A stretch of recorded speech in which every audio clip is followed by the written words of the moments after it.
first got into golf when I was probably around 4 or 5 years old. So started from a really young age, swinging the golf club as you do.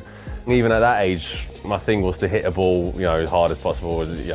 Most kids getting into golf at that sort of age go along the same sort of lines. But coming up to 11, 12, 13 years old, had the knack for hitting the ball a long way. And then 18, I think I was, when I first entered my first long drive competition. Had a feeling about it, didn't really know much about it at the time. It wasn't a sport like it is now back then, especially in the UK. Had a bit of a hit, nothing, didn't have the special drivers that we have now. So, it kind of started around 18, and then by the age of 20, I ended up winning the European Championship, and here we are 12 years later.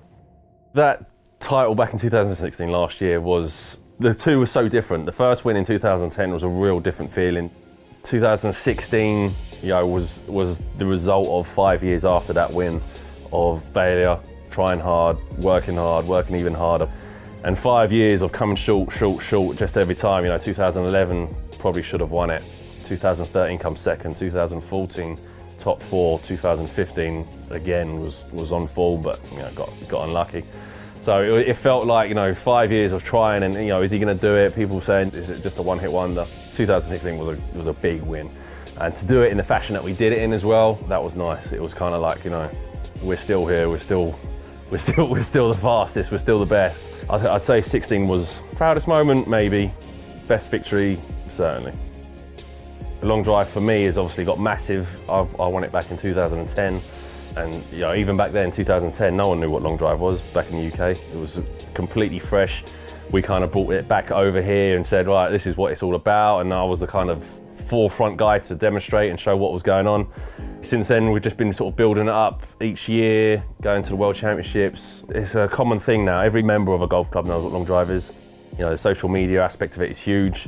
The World Championships is a massive televised event. I think last year when I won, I saw some of the clips getting, a lot of views, shall we say.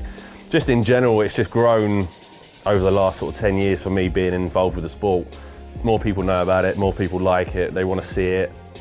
Companies have realised that there's something about, hitting the ball a long way. It's always been a golf thing. It's always been, I think every golfer always wants to hit the ball a long way. So to have a company like Callaway, for one, involved in the sport of long drive, or our small sport of long drive, which is just a small section of golf, is fantastic for one, but to actually design a head that withstands the speeds, the technology behind that they're producing now with things like the Epic, and the team that are behind it are incredible, and they support me all the way, which is nice. It's always nice to have that backing. My biggest drive was on a golf course. It was at the London Club. It was 560 yards long, although it was slightly downhill. When I was through the back of the green. That's obviously a bit ridiculous. That's conditions. That's conditions allowing for that kind of number. It wasn't the best drive I've ever hit. Don't get me wrong, because conditions, like I say, downhill, downwind, you're going to get some silly numbers. So that was probably the longest drive I've ever hit. But for me personally, best drive I've ever hit was World Championships last year.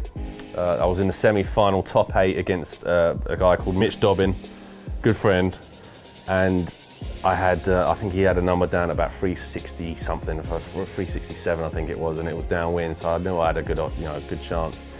And I hit a drive, my final ball 8, it was 148 miles an hour club speed, 217 ball speed, so I caught it okay. Went down the right hand side of the grid, carried 418 yards I think it was through the air, and because it was such a long drive that night, they didn't quite realise that at the back of the grid there's a tree which was in the grid, which they thought was unreachable, and the ball actually ended up rolling up towards the tree, which actually stopped it from going even further. So that was, for me personally, that's the best drive I think I've ever hit. Make sure you check it out online.